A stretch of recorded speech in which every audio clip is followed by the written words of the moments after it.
Last Man Home. On the Sky Road.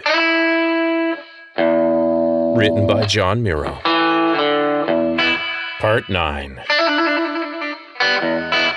If I thought the elevator made me feel like I was back on a wartime ship, what waited for me below deck sealed the deal.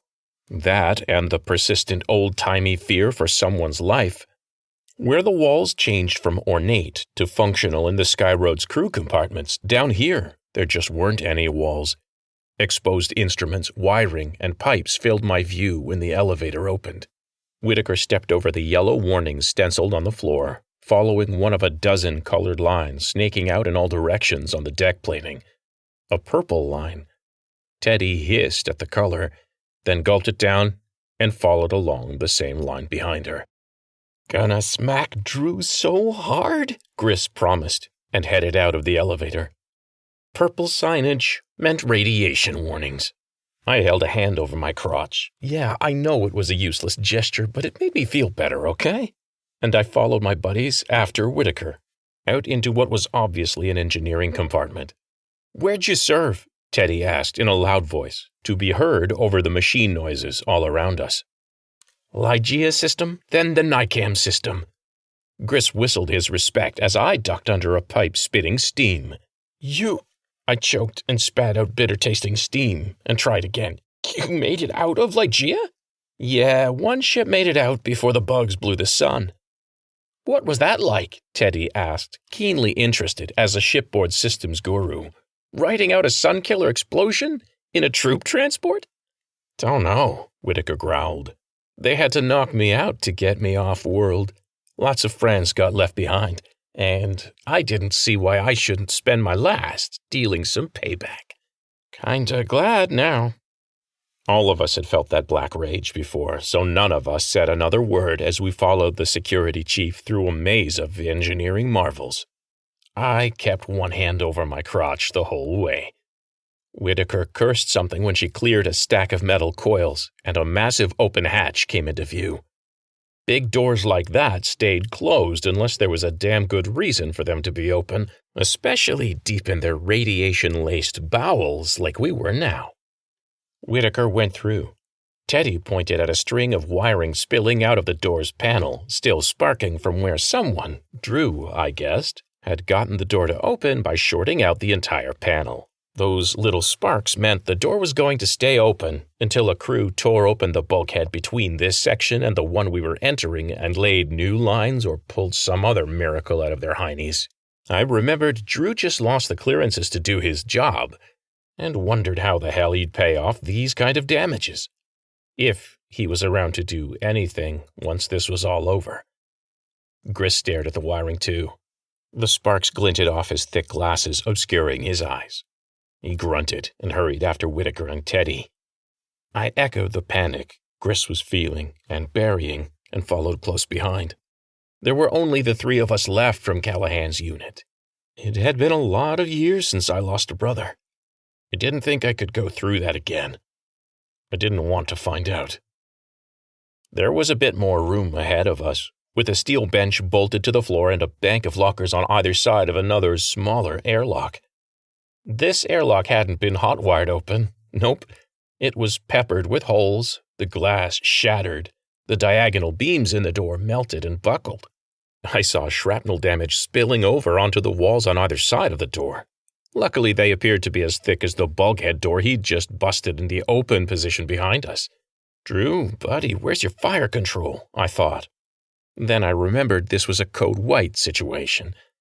Apparently, Drew's deadly prosthetics were in fine working order. It also seemed apparent that my friend really was planning to space himself. No matter the boat, you couldn't make it to an external hatch without getting through a lot of security. Drew was getting through a lot of security. Whitaker held up a hand and signaled for silence and stillness. We gave her both while she assessed the situation. I was a little unnerved by that, by how easily I fell in line. Apparently, despite the years out of uniform, we all responded to Whitaker like a sister in arms. A cute one at that, I thought, enjoying an appraising glance, and promptly shaking my head hard enough to reignite my hangover pain. Maybe I was still a soldier, but I wasn't in Whitaker's class.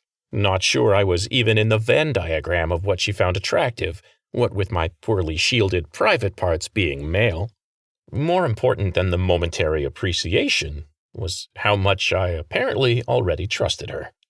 That was surreal.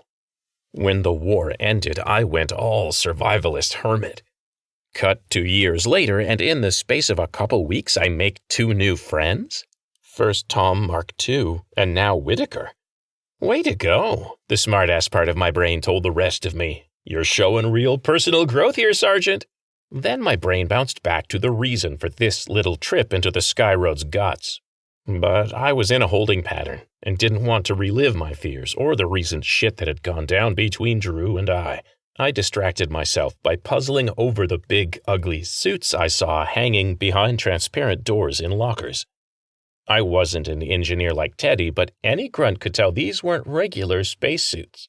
They were massive, and not armored to the hilt to kill bugs, massive like our old combat suits. These looked more like the beasties bomb disposal techs wore when cleaning enemy ordnance blocking our way in the field. I finally took my hand away from my crotch and scratched at my chin. Why would a peacetime cruise ship need a bomb squad? Wait, big suits, thick walls, radiation. There was a thought forming in my booze-pickled brain when we heard a familiar, scary sound. A Samadon rattle. Teddy pounded my arm for attention. I looked down at him. "Drew's trying to space himself," Teddy whispered. "He thinks that airlock opens on vacuum." Whitaker came closer too, shaking her head as booming, echoing blows sounded on the other side of the ruined doors. "Scaly short stuff is right," she said, low and serious.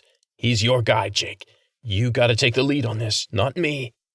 I looked around again, finally doing the mental math. Big suits plus thick walls plus radiation equaled... Oh, shit.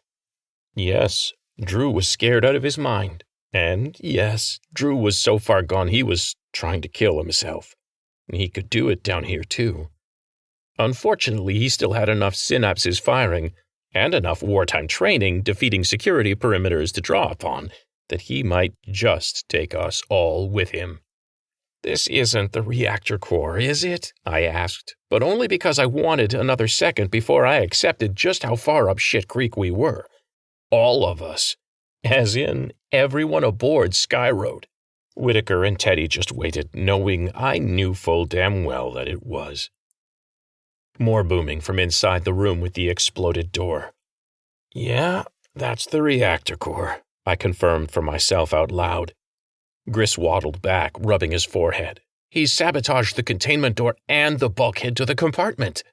Drew's angry rattling echoed out the door again, followed by a fresh round of frustrated, hammering blows. I could imagine what was causing those blows perfectly. My friend Drew was 99% tentacles and teeth, and 99% out of his mind. Again. "If he gets that door open," Whitaker told me. "If he gets it open," I said, cutting her off, "the whole ship goes up in a ball of flame." Last Man Home. On the Skyroad. Written and recorded by John Miro.